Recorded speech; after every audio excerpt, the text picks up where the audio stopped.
هنشوف اول حاجه في البلاست فيرنس اللي هي الدروينج. بلاست فيرنس هي عباره عن الشكل اللي انا هرسمه ده.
هي دي البلاست فيرنس عباره عن تشارجنج سيستم. هنا في تشارجنج سيستم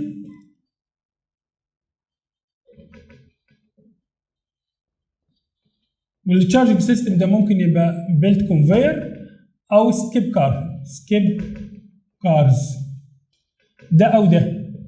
طبعا معظم الشركات الحديثه بتشتغل على البيلت كونفير، لكن الشركات الاقدم شويه عندهم السكيب كارز، ودي مش سكيب كار واحده بس.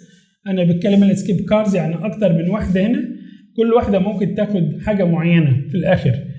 وهنا في الريسيفنج ستيشن في ديفرنت هوبرز فيها الرو ماتيريالز المختلفه اللي احنا اتكلمنا عليها قبل كده. هنا فهتلاقي هنا في الايرن اور وهتلاقي الكوك وهتلاقي كمان اللايم ستون.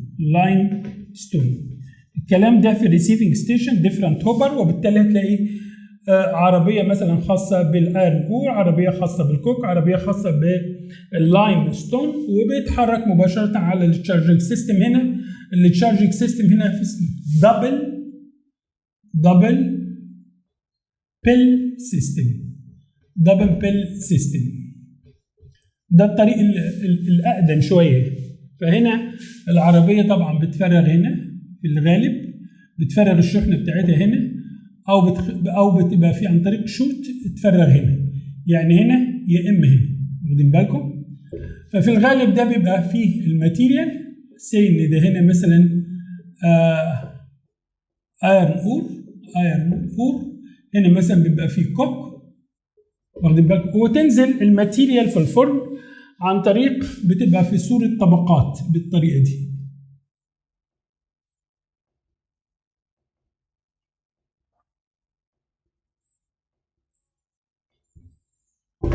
بتبقى فيه بقى طبقة هنا في الغالب ايرن اوكسايد، ايرن اور. الطبقة الثانية دي بتبقى كوك، والطبقة الثالثة دي بتبقى لايم ستون.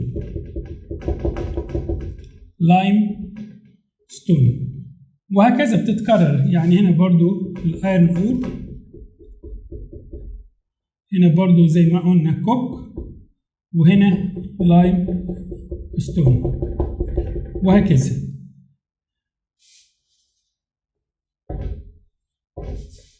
خلاص؟ فالفرن هي عبارة عن كونتينرز تقدر تسميه أو تسميه تشيل، والشيل ده متبطن حراري من الداخل بالطريقة دي. كل ده متبطن حراريا عشان يقدر يتحمل ظروف أو يتحمل درجات الحرارة ويعزل نفسه. فهو عازل السيستم، معزول عن طريق الريفراكتوري ماتيريال دي. طبعا الريفراكتوري ماتيريال دي مش ريفراكتوري كلها زي بعضها، دي بتختلف من منطقه لاخرى طبقا لتعرضها لدرجه الحراره.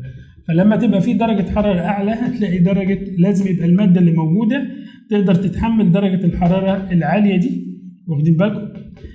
فتلاقي دايما الحراريات مختلفه من منطقه الى اخرى. واخدين بالكم؟ يعني كل الحراريات دي مش زي بعضها، مش كلها زي بعضها، متختلف من منطقة إلى أخرى طبقا لتعرضها لدرجة الحرارة اللي بتتعرض لها. تمام؟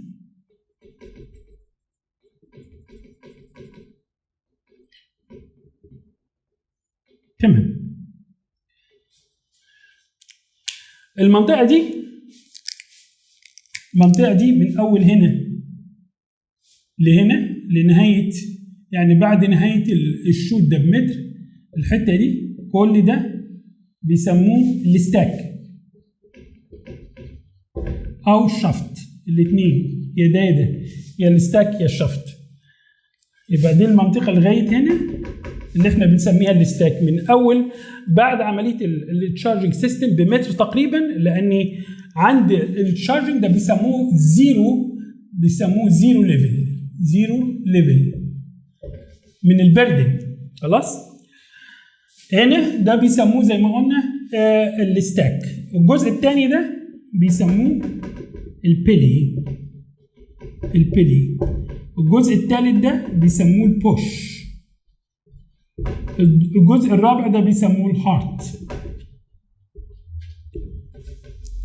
دي الاربع اجزاء في الفرن. فالاجزاء بتاعت الفرن هي كده: في التشارجنج سيستم، في السيستم اللي هو الدبل بيل سيستم، او في سيستم احدث من كده بيسموه LTS سيستم، ده فيه روتاري تشارج وخلافه. فده عشان يعمل عمليه توزيع للماتيريال بصوره افضل من كده. يعني في نهايه الامر هنا هتلاقي فيه بايبس كده، والبايبس دي بتحاول تدور على 180 درجه، فتبقى الماتيريال نازله من هنا وتتوزع على السيركمفيرنس بالطريقه دي في داخل الفرن، بيبقى بالمنظر ده.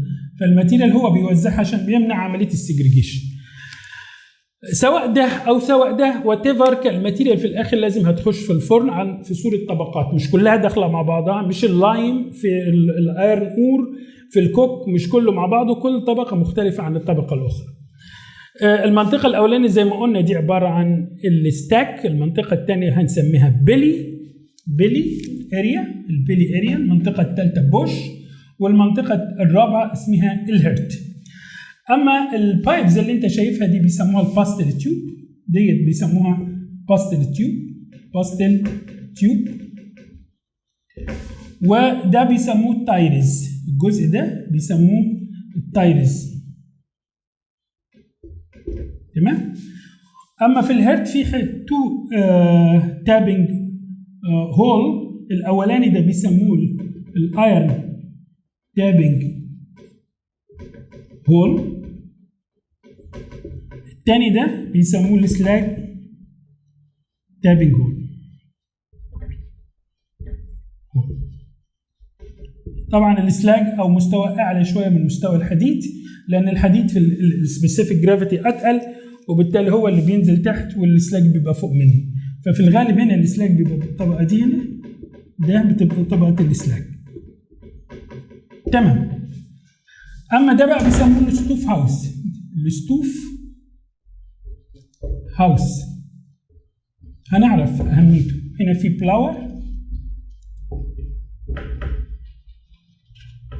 بلاور بيضخ هنا هواء.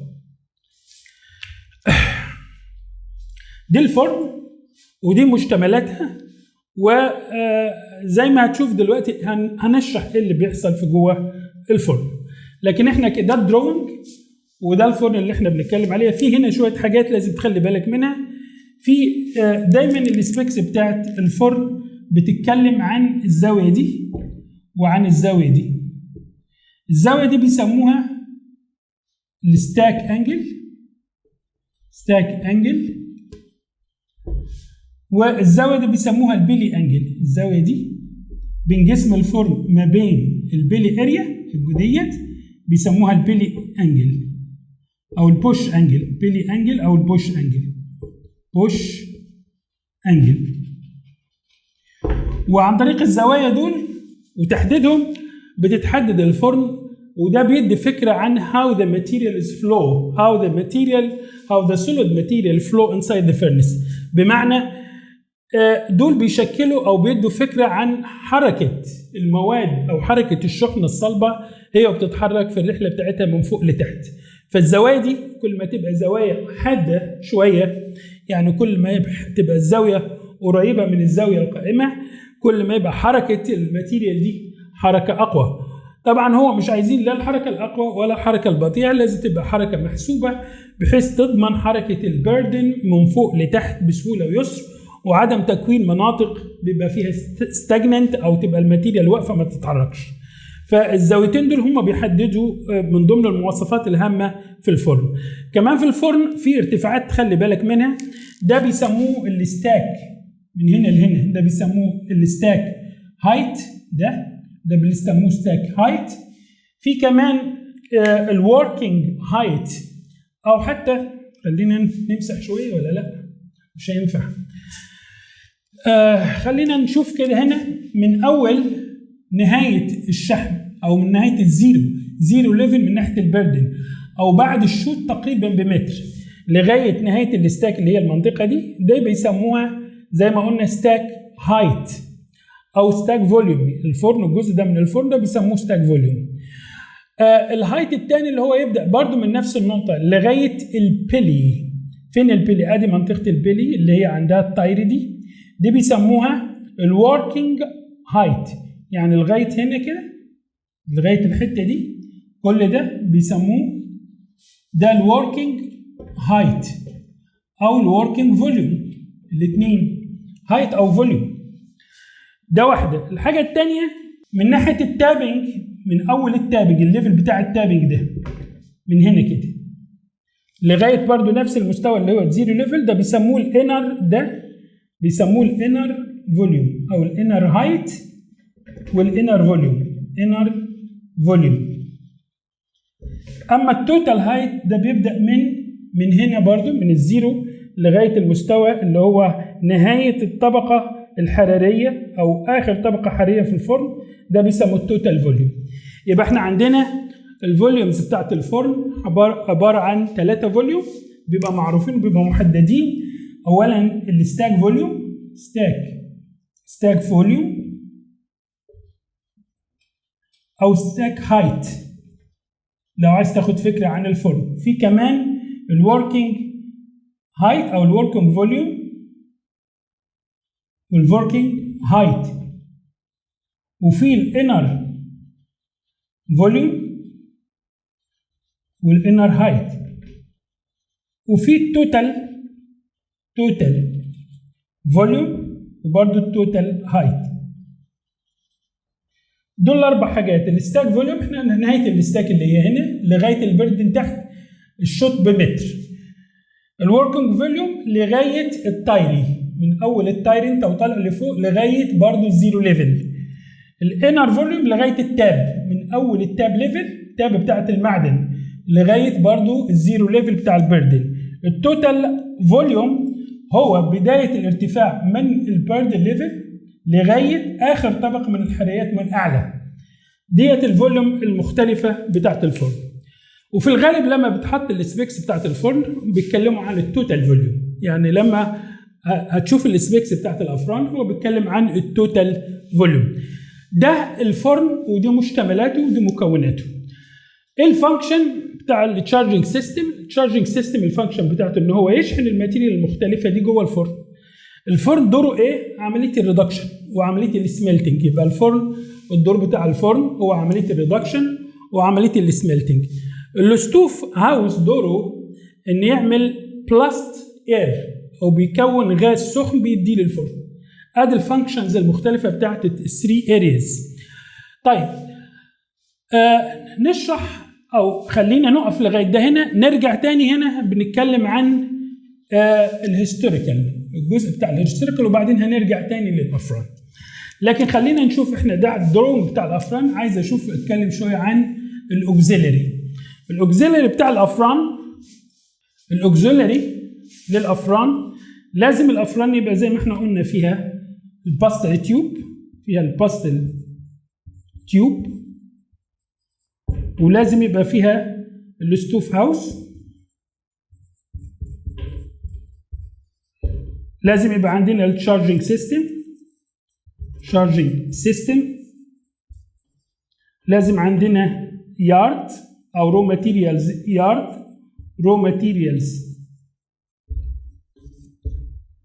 يارد اللي بيبقى فيها الكوك، بيبقى فيها الايرن اور، واخدين بالكم، بيبقى فيها اللايمستون.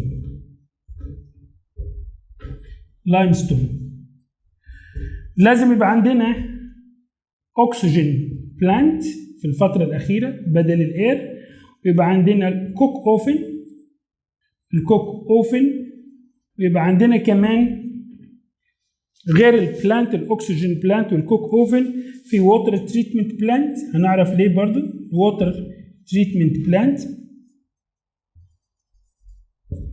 بلانت، وفي لايم كوايريز اللي هو محجر للجير. دي الاكسيلري اللي بتخدم على الفرن. طب لو احنا بصينا على الباستل تيوب مع الستوف اوفن ده مع ده، القصد بيهم ان هم يدوا البلاست اير، او بيدي الغاز الساخن للفرن، بلاست اير او بلاست اكسجين في الفتره الاخيره، وده يسبب لك ليه لازمه الاكسجين بلانت.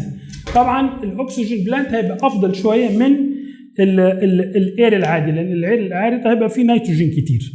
انت عايز تزود الطاقه الحراريه فلازم تستخدم الاكسجين، يبقى مور كونسنتريتد. طيب يبقى ده الفايده بتاعت الباستل اوفن او الباستل تيوب مع الستوف اوفن مع الاكسجين بلانت. زي ما احنا شفنا ان هو في الاخر بيدوا كلهم، ده بيدي البلاست اير او البلاست اكسجين. التشارجنج سيستم ده بيدي فيدنج اوف ذا فيرنس، ان هو بيغذي الفرن بالمواد المختلفه، كل المواد الرو ماتيريال.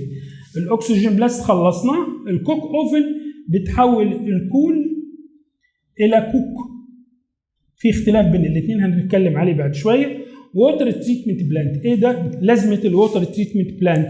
لاحظ المنطقه اللي هي الجزء بتاع البلي والبوش دي اعلى منطقه في درجات الحراره، وبالتالي لازم التشيل بيبقى فيه شيل خارجي هنا من الافران بيتبرد بالميه، يعني بيحصل له ووتر كول، مش بس يعتمدوا على الحراريات من الداخل، لكن كمان في شيل خارجيه كولينج شيل يقدر يبرد بيها بالميه عشان يتحكم في درجه الحراره. لاحظ ان الحراره هنا بتبقى في حدود 1800 لغايه 2000 درجه، فهنا الحراره من 1800 لغايه 2000 درجه مئويه. في المنطقه بيسموها منطقه من الاول البلي كده بيسموها المنطقه دي بيسموها الكوهيسيف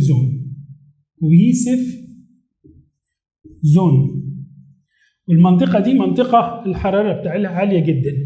اما القاع او البيز بتاع الكوهيسيف زون بيسموه الديد مان اريا. الاكسجين غالبا بيبقى فيها بصفر، يعني في المنطقه الديد مان الاكسجين هنا غالبا الاكسجين يساوي صفر. تمام؟ فده المكونات بتاعه الفرن، ودي الاوكسيلري اللي بتخدم على الفرن. وادي احنا عرفنا كل الاوكسيلري اللي موجوده اللي المفروض اللي تبقى متواجده في مصانع من مصانع الحديد. طبعا ما حدش ينسى كمان هنا لازم يبقى في اير اور مايننج، يعني لازم يبقى في منجم من مناجم الحديد. ما حدش يعمل فرن بلاست فيرنس بالطريقه دي وتطلع الكميه الضخمه من الحديد وهو ما عندوش او يعتمد على الاستيراد الخام من الخارج، مش هينفع. الكلام ده مقبول ان يبقى مقبول في الدايركت ريدكشن، لكن مش مقبول على الاطلاق في حاله البلاست فيرنس. هنشوف السبب ايه طبعا، لان الكميات اللي بتتشحن كميات ضخمه جدا. ده الدروينج ودي الاوكسيلري. تعال نشوف الهيستوريكال ريكورد الخاصه بالفرن والافران دي. طبعا الريكورد الافران دي كلها حصل فيها ديفلوبمنت بشكل لا تتخيله. كل الناس كانت بتشتكي بالافران في حاله ان هي ليها تاثير ضار على الانفايرمنت بصفه عامه، لان كميه الضغط اللي طالعه منها عن طريق الاوف جاز هنا في الاكس هوست تيوب او الاكستروست جاز هنا، والغاز اللي طالع هنا هنعرف ايه طبيعته. بيبقى مخلط بيبقى فيه نيتروجين، بيبقى فيه CO، في CO2، في هيدروجين، وفي ووتر، واخدين بالكم، بالاضافه الى الدست وهيت. تمام؟ كل ده موجود في الاكسوس جاز. هنعرف الاسباب ايه. طبعا كميه السي او في كونسيرن عليها كبيره جدا من ناحيه الانفايرمنت، وبالتالي كتير من الدول بدات تشتغل على الكلام ده بحيث تقدر تخفض بشكل او باخر كميه السي او 2 المنبعثه من الفرن. وفي ترم مهم جدا بيسموه كربون ايرون ريشيو. الترم ده اتحرك بقى، كان الاول 0.7 كريشيو، دلوقتي وصل الى 0.6. وده معناه ببساطه ان في ديفلوبمنت خاصه او في السيطره على السي او 2. تمام؟ لان هو ده الغاز المؤذي. اما السي او ده غاز فيه شويه تقدر انت تحاول تستخدم الطاقه اللي فيه بالاضافه للطاقه الهيت اللي طالعه، والدست انت لازم تتخلص منه عن طريق سكرابر وخلافه. فهنا الكونسيرن الوحيد على استخدام البلاست فيرنس بدات الناس تسيطر عليه بشكل او باخر عن طريق الديكريزنج في الكربون ايرون ريشيو. طب ايه الهيستوري بتاع القصه دي؟ لو احنا بصينا هنا يمكن الفرن ده او الافران دي بدات سنه بقالها دلوقتي من 1500، يعني الفرن نفسها الافران دي بدات استخدامها يظهر من 1500، يعني من سنه 1500، يعني دلوقتي بقى لها فوق ال 500 سنه، فوق ال 500 سنه. فلو انت بصيت على الريكورد او الهيستوري، يمكن اول هيستوري موجود كانت سنه 82. لو خدت 1900 او 1900 1950 2000 2017 ده الريكورد اللي انا شفتها. فهنا بالنسبه للفوليوم كان الفوليوم هنا 20، كان هنا 300، كان هنا 3500، كان هنا 5000، ودلوقتي بقى 6000. خلاص؟ ده التوتال فوليوم بتاع الفرن، وانا وضحته ايه هو التوتال فوليوم. التوتال فوليوم اللي هو بدءا من الجزء اعلى طبقه في الحراريات لغايه المنطقه تحت الشحن او تحت الشوت بتاع الفيدنج بمتر تقريبا، ده بيسموه الزيرو ليفل. فزي ما انت شايف الارقام هنا واضح ان الكميات او الفوليوم بتاع الافران زاد بشكل كبير جدا. الدايمتر حتى زاد، كان هنا 3 متر، هنا وصل 5 متر، واخدين بالكم؟ لغايه في 2017 وصل 15.9. واخدين بالكم؟ لاحظ ان كل متر مكعب بيطلع عدد من الاطنان. كان الاول 2 في الاماكن دي، بتتحرك بقى 2.3 وتحرك دلوقتي بقى 2.5. فلما تشوف انت الفوليوم لو هنا 6000، مرة تانية احنا بنتكلم على الفرن والفوليوم بتاع الفرن. فزي ما احنا قلنا الفوليوم بتاع الفرن كبر بشكل ملحوظ، وصلنا لغاية 6000 متر مكعب، ده التوتال فوليوم.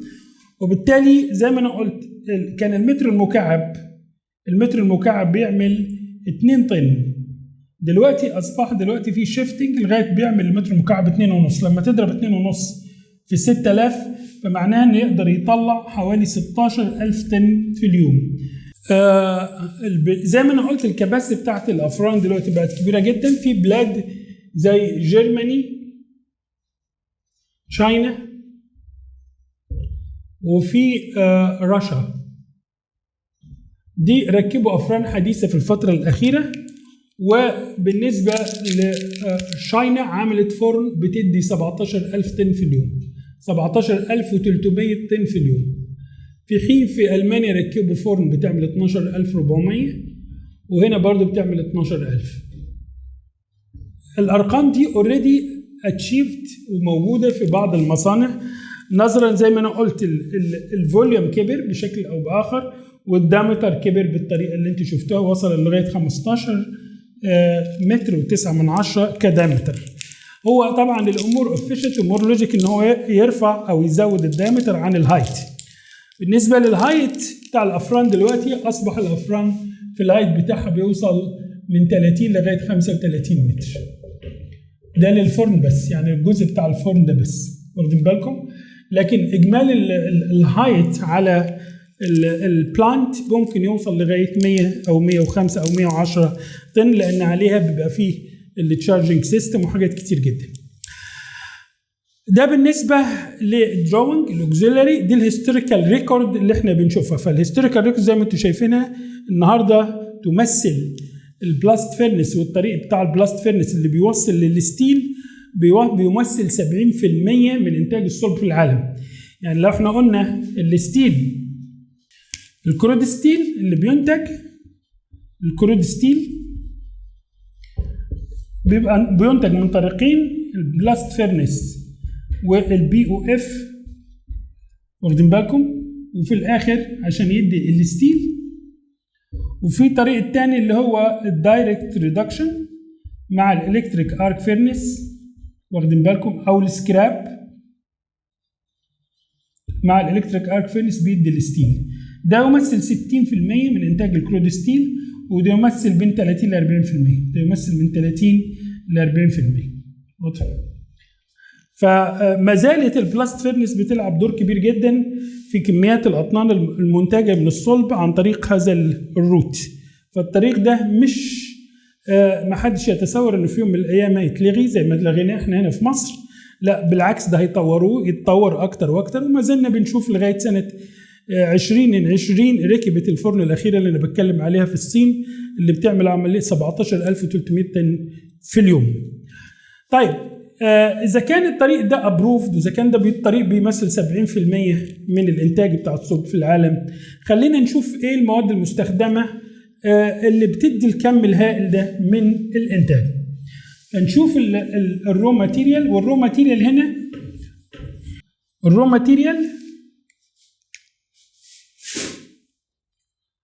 ماتيريال 3 مواد زي ما انا قلت لك الاول، اللي هو اول ماده اللي هي خاصه بالايرن اور.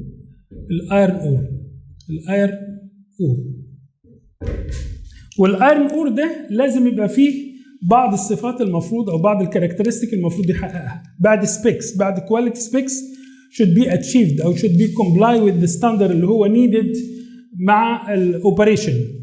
ايه هو السبيكس او ايه هي الحاجات اللي هو دايما بيحرصوا عليها في الايرن اور؟ اول حاجه من ضمن الحاجات اللي بيحرصوا عليها، واحد reducibility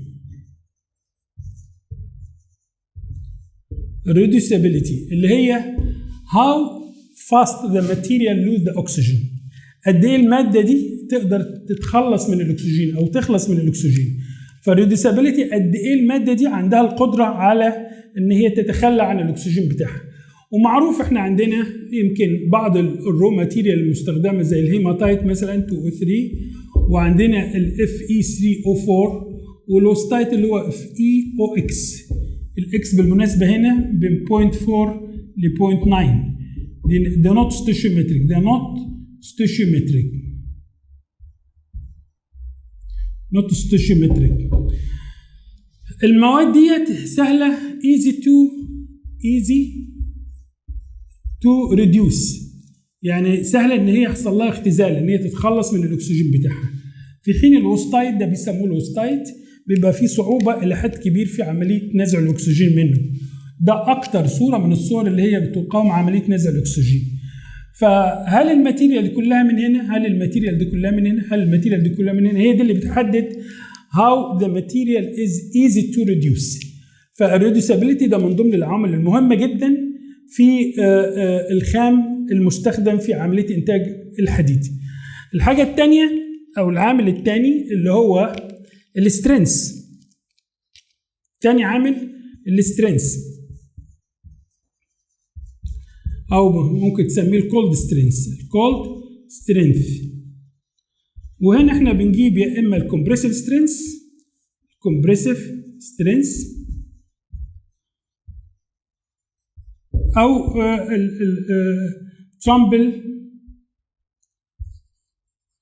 ترامبل ترامبل او درام تيست. التو تيست دول بيدوني فكره هل الماتيريال دي بيحصل لها ديس انتجريشن، هل ممكن يحصل لها ان هي تتفتت ولا ما تتفتتش.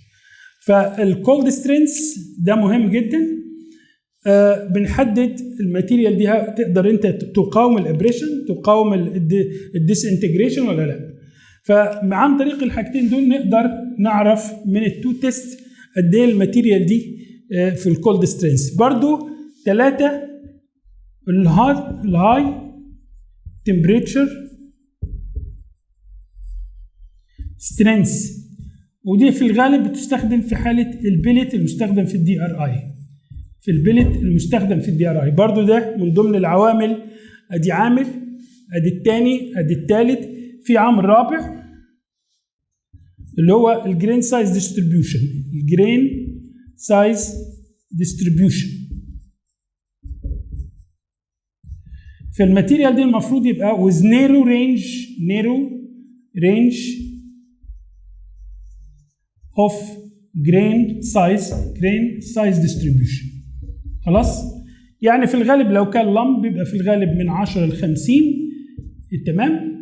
أو لو كان بلت ده لمب، أو لو كان بلت هم عايزين البلت كله معظمه من 9 ل 16 ملم، وده هنا 50 ملم. ده برضو من ضمن السبيكس اللي مطلوبة. يبقى عندنا ريديوسابيليتي، الكولد سترينث، الهاي تمبريتشر سترينث، الجرين سايز ديستريبيوشن، واحنا خدنا اللمب او حاله البلت. طيب ايه كمان من ضمن العوامل برضو اللي بتؤثر في الكواليتي بتاعه الاوكسايد هو الامبيورتيز اللي موجوده، الامبيورتيز او الكونتامينات الموجوده، وخصوصا الجانج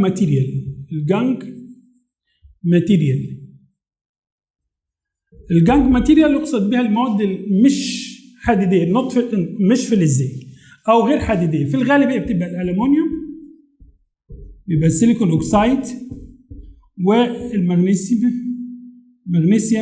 اوكسايد. واخدين بالكم؟ الثلاث مواد دول هم دول اللي بيسموهم جانج ماتيريال: الالومنيوم، السيليكون، المغنيسيوم، وكمان الكالسيوم اوكسايد. دي الجانج ماتيريال. المفروض اجمالي الحاجات دي كماكسيمم لا يتعدى عن 5%. يعني ماكسيمم الماتيريال دي اجمالا كسميشن المفروض ما تزيدش عن 5%. تمام؟ في حاجه ثانيه من ضمن العوامل الثانيه اللي هي العامل الاخر اللي هو التمبريتشر او السيمي ميلتنج تمبريتشر. المفروض المواد دي تبقى برضو تبقى الرينج بتاعها كرينج يبقى قليل جدا. ففي حالة مثلا اللامب المفروض ده بيبقى بين 730 لغاية 1350 ديجري سنتيجريد. في حالة البلت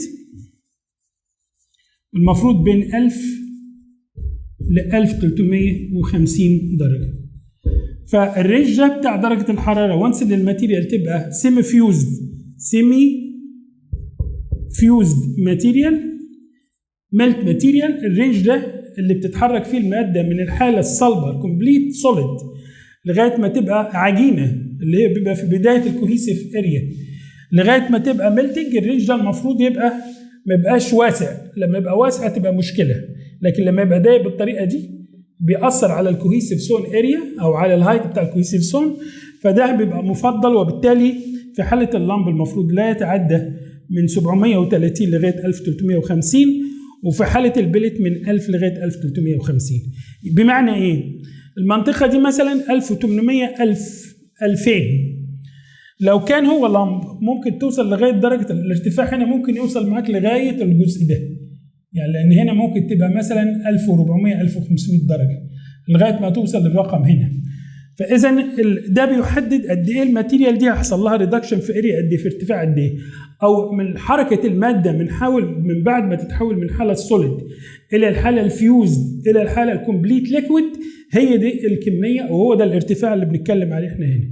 فالمفروض الرينج ده بيبقى صغير جدا ما يكبرش، لان لما يبقى كبير كل ما تبقى الكوهيسيف زون اكبر، وبالتالي بيبقى فيه نوع من انواع الirregularity بتاعت البرميابيليتي الخاصه بالغاز. طبعا دي معظم الحاجات اللي احنا بنتكلم عليها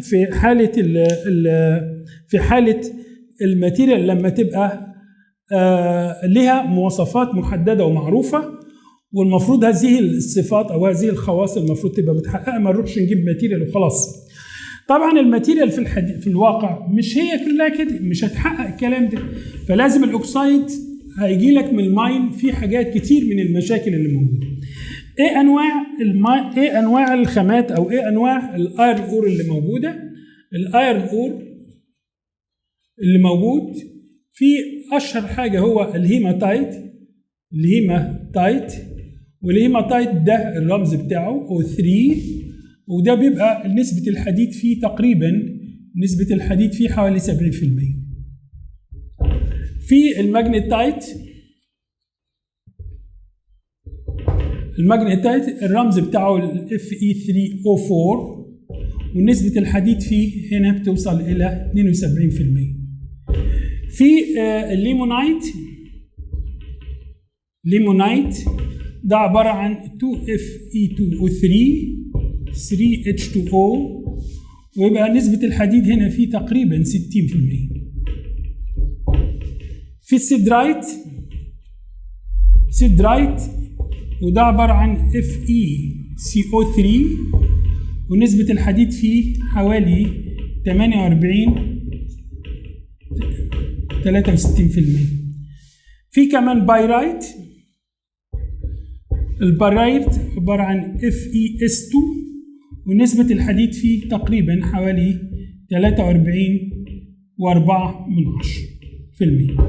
لاحظ هنا الماتيريال مش كلها زي ما انت شايف، مش كلها حديد، يعني الكلام ده مش كله حديد. هتلاقي كتير من المواد موجود فيه زي ما قلنا، في سيليكا واخدين بالكم، في MgO، في ألومنا واخدين بالكم، في حاجات كتير، في كالسيوم اوكسايد وهكذا. فالمواد دي المفروض دي كلها امبيورتيز. بالإضافة كمان كل الخامات دي فيها small amount من element هتلاقي فيها برضو تيتانيوم، هتلاقوا فيها ألمونيوم، هتلاقي فيها كبر، هتلاقي فيها نيكل، هتلاقي فيها كروميوم، هتلاقي سلفر، هتلاقي فوسفور وهكذا. كل المواد دي المفروض لا تتجاوز، يعني تبقى أصغر من 1%. يبقى احنا عندنا حاجتين، الجنك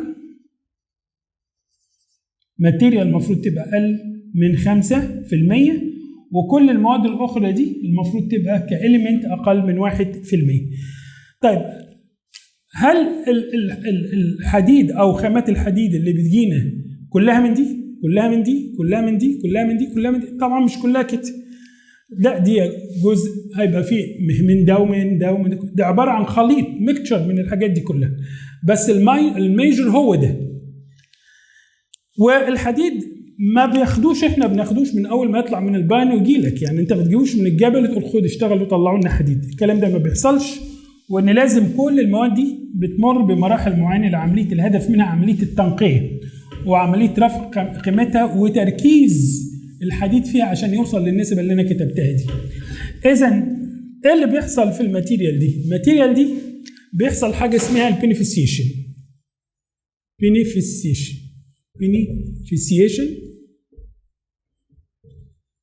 على كل الخامات بتاعت الحديد بتتم القصه دي. ساعات بيسموها دريسنج، والقصد من العمليه دي ان هو to increase its value، increase the value of the material. ايه اني فاليو؟ الايكونوميك فاليو طبعا، الايكونوميك فاليو ان انت تزود تركيز الحديد فيه. وبالتالي بتخضع لعمليات صناعيه قبل انت ما تجيلك على المصنع بتاعك. قبل ما تيجي الخامات اللي احنا كتبناها دي بتخضع لعمليات اسمها بنفيسيشن. بنفيسيشن جاي من كلمه بنفيت، يعني تخليها ليها قيمه، واخدين بالكم؟ فبتمر بمراحل كراشنج، بتمر بمراحل جرايندنج وميلينج، بعدين بتمر بمراحل سكريننج، بتمر بمرحلة المagnetic separation، بتعمل عملية الفلوتيشن، عملية التعويم، ان انت تحطها في ميه بحيث السيليكا تتخلص منها بشكل او باخر. عشان تتخلص من نسبة السيليكا، المagnetic separation بتتخلص الى حد كبير من السلفر. السكريننج انت مش محتاج الحاجات الكتل الضخمة عشان لو انت هتعمل عملية بليتايزيشن او خلافه. كل ده بيتم على الاكسيد اللي جاي من الماين او جاي من المحاجر او من المصادر بتاعت الحديد. في الاخر انت بتاخد القصه دي بتطلع لك يا اما سنترد ماتيريال، سنترد اجلوميريتد ماتيريال، او بيديك حاجه اسمها البلت، يا ده. فالبلت هنا دي عباره عن كتل متكتله بالطريقه دي، واخدين بالكم؟ زي ما انا قلت اقصى حاجه لغايه 50، من 10 ل 50. البلت زي ما انا قلت بدءا من 6 لغايه ايه، او من ميجور عايزينه هم من 6 او من 9 ل 16 مللي. فالكلام ده دي مصانع ضخمه جدا بتعمل عمليه تجهيز للحديد. ده هنا اللي بيسموها البيردن، يعني بريباريشن، رغم ان البيردن يطلق على الشحنه كلها، لكن على كل الاحوال او الاوكسايد بريباريشن. فالاوكسايد انت عشان تستخدمه ويبقى ليه قيمه لازم يمر بكل المراحل دي: كراشنج، جرايندنج، سكريننج، ماجنتيك سيباريشن، فلوتيشن، وبعدين دراينج، وبعدين تضيف كمان عمليه الاجلوميريشن. هنا دراينج، واخدين بالكم؟ وفي بعد كده عمليه الاجلوميريشن اللي انا كاتبها، الاجلوميريشن دي. وهنا انت بتضيف هنا الايرن اور مع كميه من الكوك، مع كميه من البنتونايت مع كميه من الجير او البيرنت لايم اللي هي الكالسيوم اوكسيد. كل المواد دي بتبقى شغاله كانها بايندينج ماتيريال، وعشان تديك الجرين بيلت. الجرين بيلت ده بيخش في دراينج عشان يديك البيلت الاخير. او تعمل عمليه اجلوميريشن بعد ما تعمل كل القصه دي، تعمل عمليه اجلوميريشن وتسخن عن طريق السنترنج عشان تبقى الاوكسايد جاهزه. فالاوكسايد اللي انا بتكلم عليها مش اوكسايد انت هتجيبها من الجبل وتستخدمها في البلاست فيرنس، لا، ده بتخضع الى عمليات انجينيرنج ضخمه جدا، او عمليات في المصانع المتخصصه، في بليتايزيشن بلانت مخصصه للقصه دي، او سنترد بلانت مخصص لهذا الامر. ده قبل ما يجي لك على الريسيفنج ستيشن. فالاكسيد اللي بيجي لازم يتنقل الاول عشان على الاقل تشيل منه السلفر، وتشيل منه بعض الاليمنتس الاخرى، تشيل منه السيليكا، تشيل منه جزء من الكبريت، من الفوسفور. كل العمليات دي لازم بتتم في المرحله دي، ويجي لك بعد كده خام الحديد.